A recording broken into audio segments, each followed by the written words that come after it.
My throat tightened, but my resolve settled, heavier than the fog outside. They didn't want me there out of love. They wanted me as a prop, proof of Sloane's magnanimous forgiveness.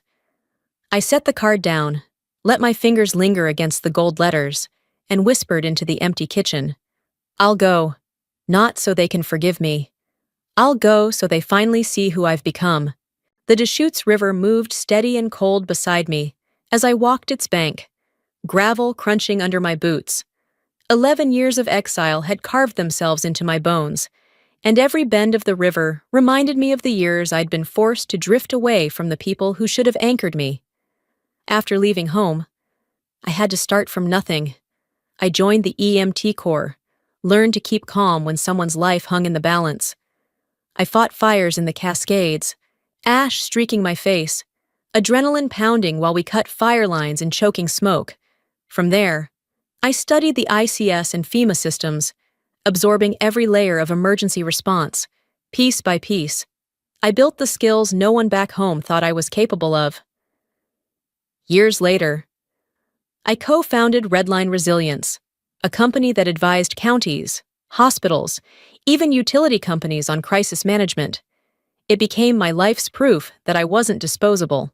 That afternoon, my phone buzzed with an email. Attached was a single audio file. My hands shook as I pressed play. A voice, raspy, strained, filled my ears. My father, recorded before he died. You were right. I was wrong to stay silent. The truth will find its way, one way or another. My breath caught, vision blurring. In one instant, I felt both vindicated and gutted, pierced by an apology that had arrived too late to change anything. His silence had cost me more than I could measure, and yet hearing those words cracked open something I'd buried for years. I closed my eyes and steadied myself. This trip wasn't just about me anymore. It was about making sure my father's truth didn't die with him, about refusing to let silence keep writing the story of who I was. The dry air hit me the second I stepped out of the Santa Fe airport. Sunlight burned sharp against the adobe-red horizon, and the scent of piñon pine clung to the breeze. The drive to the resort was lined with low stucco walls and desert brush, so different from Oregon's forests, yet fitting for the kind of showpiece wedding my sister would orchestrate. At the resort, I passed staff hauling crates of wine and crates of flowers, rehearsing their steps in perfect sequence. A massive seating chart stood propped near the ballroom entrance. My eyes scanned the names until I found mine, small, tucked at the edge, with a single word in parentheses, estranged. I felt my stomach tighten. Not long after, I heard the sharp click of heels. My mother, Vivian, appeared in a pale silk suit, her face composed into a brittle mask. Don't stir up the past, Marin, she said quietly, though her tone was iron. Let this day belong to your sister. She walked off before I could answer. Ethan Calder, the groom, soon found me. His handshake was firm, his smile courteous, but guarded. Sloane hopes you'll read a few words of reconciliation during the ceremony, he said. It wasn't a request. It was a warning. Later, as I stepped out into the courtyard to breathe, a man intercepted me. Tall, silver-haired, with a presence that drew the air taut around him. Richard Calder, Ethan's father. His eyes fell on the conference badge clipped to my tote. Redline Resilience. His gaze lingered, calculating. In that instant, I understood. The Calder Foundation, the very organization I was auditing under contract, was his empire. And now he knew exactly who I was. Our eyes locked. No words spoken. But the recognition was undeniable. He knew, and so did I. Back in my hotel room, I sat on the bed, the ivory invitation resting on the nightstand. I whispered into the quiet. If they think I came here to be a backdrop in their performance, they're about to learn otherwise. Golden light pooled across the adobe walls of the resort ballroom, casting a glow that made everything look warmer than it felt. I stopped at the seating chart just inside the door. There it was.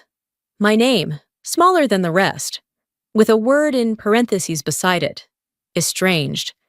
The letters seemed to sear through me, reopening an old wound I'd fought to scar over, inside. Relatives smiled thinly, eyes darting past me like I was a stranger trespassing on their celebration. A few handshakes landed limp in my palm, quick and obligatory. My mother slid to my side, her perfume sharp, her whisper sharper. "Don't ruin this night. Let the past stay buried." I swallowed the ache and forced myself to sit through the charade. Halfway through dinner, my phone buzzed under the table. A message from the county auditor I'd been working with. Attached was a document that made my stomach drop. Calder Foundation had processed a massive payment to a liquor supplier for the wedding. Only the supplier wasn't real. It was a shell company under Richard Calder's assistant's name. A clear trail of embezzlement.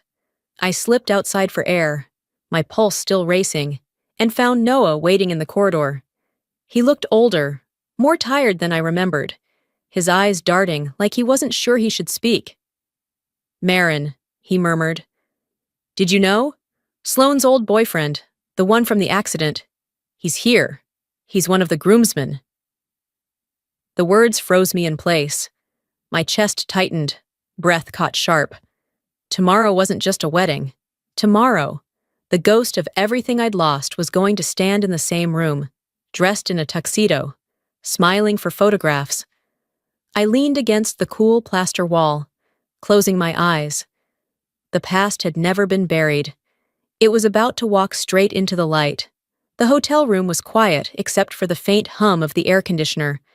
I sat on the edge of the bed, phone in my hand, and pressed play on the voicemail I'd saved for months. My father's voice filled the room, worn and faltering, recorded before he died. "You were right. I was wrong to stay silent.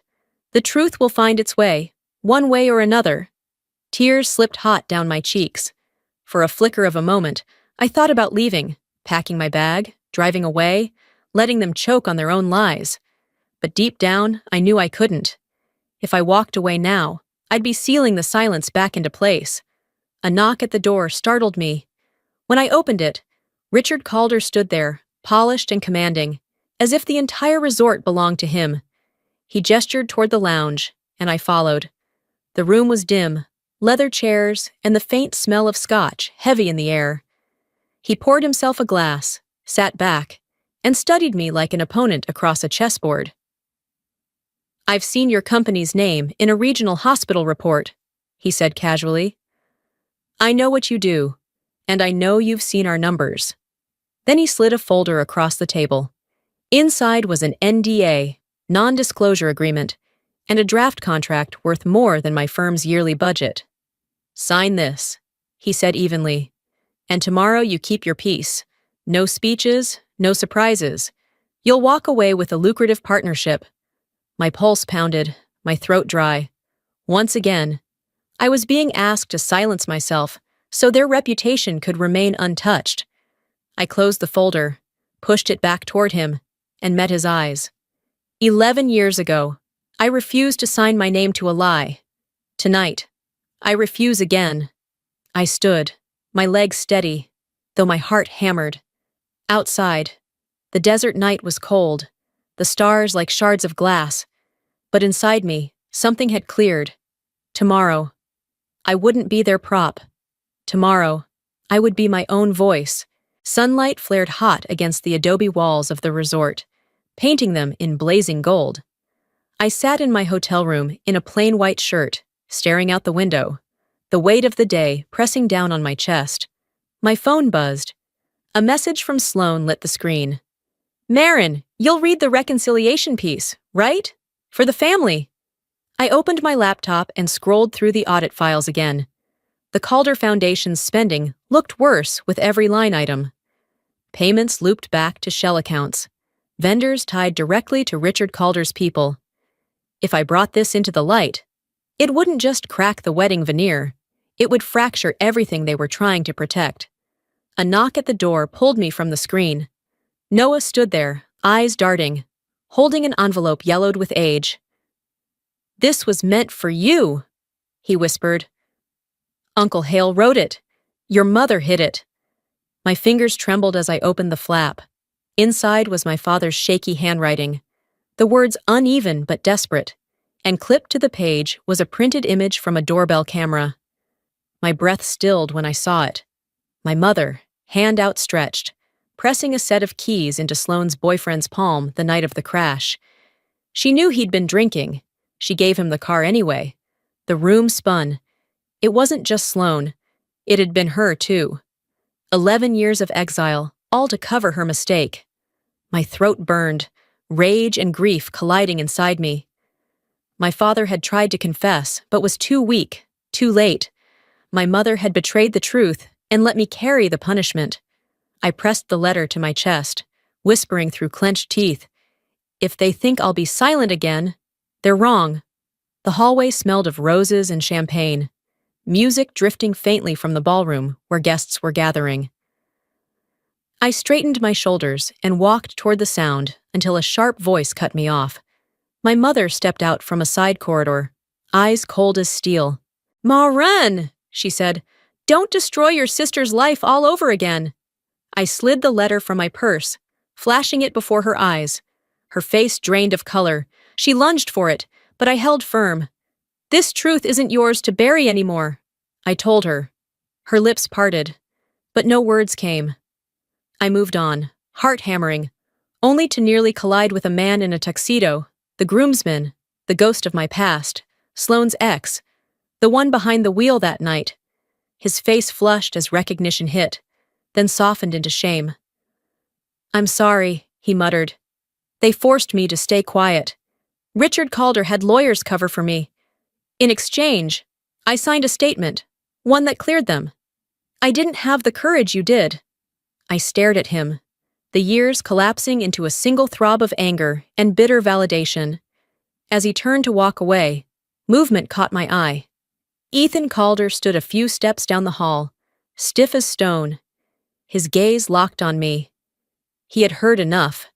His jaw tightened, but he only gave the faintest nod before stepping back into the ballroom. I returned to my room, the letter still warm in my hand. My dress hung waiting, deep blue silk that shimmered like armor.